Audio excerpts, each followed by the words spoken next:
কবুতর উড়ানো আছে 10 ঘন্টা 57 মিনিট। আবার আমার এক ছোটো ভাই আছে 10 ঘন্টা 2 মিনিট কবুতর উড়াচ্ছে, এটাও টুর্নামেন্টে। হ্যাঁ মানান একটু এদিকে আসো, মানে এদিকে আসো, আসো আসো আসো। হ্যাঁ 2 ঘন্টা হচ্ছে 10 ঘন্টা 2 মিনিট কবুতর উড়ানো আছে। এটা আমাদের ক্লাব। এই ফ্লাইটটা করেন যখন কবুতর আকাশে মানে কত কিলো উপরে থাকে এটা?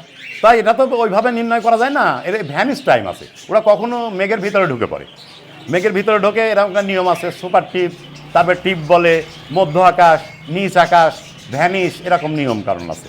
এটা আসলে একদম মেঘের মধ্যে ঢুকে যায়, তখন ও যে কোন স্তরে আছে এটা বোঝা যায় না নিচ থেকে। এই যে টাইমটা আপনারা বলছেন, এই টাইমটা কবুতরের উপর নির্ভর করে না আপনারা বেঁধে দেন টাইম?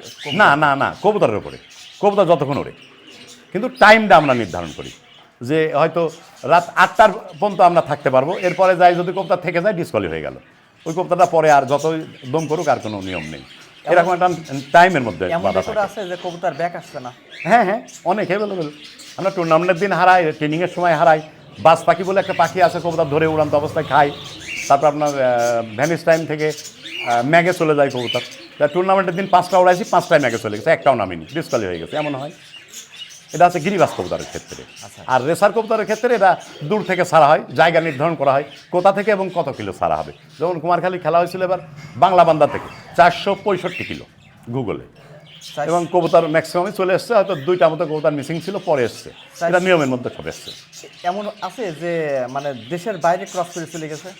তাজ গেলে তো ওটা বোঝা যায় না, কারণ ওর পায়ে যদিও একটা নাম্বার থাকে, সেই নাম্বারটা তো না ফিরা পর্যন্ত গ্রান্ট হয় না। যেহেতু মেশিন পাতা থাকে, মেশিনের উপর পা রাখলে তবে নাম্বার ওঠে, কিন্তু বর্ডার পারে হতে চলে যায়, ওটা বাজেয়াপ্ত, ওটা হারায় যায় বলে গণ্য হয়, ওই পাটা মিসিং। মানে বাইরে ক্রস করলে ওটা বাজেয়াপ্ত হয়ে যায়, ওটা বাসায় না ফিরলে আর ওটা বোঝা যায় না। আচ্ছা। তো আপনার রেকর্ড অনুযায়ী সর্বোচ্চ যে কবুতর উড়িয়েছে, জি জি, মানে কত কিলো পর্যন্ত গেছে এমন কি? মানে আমাদের কুমারখালী খেলা হয়েছিল 465, কিন্তু ঢাকাতে আরও বেশি খেলা হয়। ঢাকাতে টেকনাফে তেঁতুলিয়া খেলা হয়, বাংলাদেশের যে কোনো প্রান্ত থেকে যে কোনো প্রান্তে। ঢাকায় বড় বড় খেলা হয় রেসারের।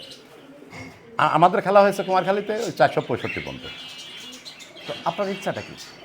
আমার এই বাকি দিনগুলো এই কবুতর, পাখি, এই খরগোশ নিয়ে, বন্ধুবান্ধব নিয়ে, যে ক্লাব নিয়ে সবাইকে নিয়ে মিলেমিশে আছি, আমার ভালো লাগে।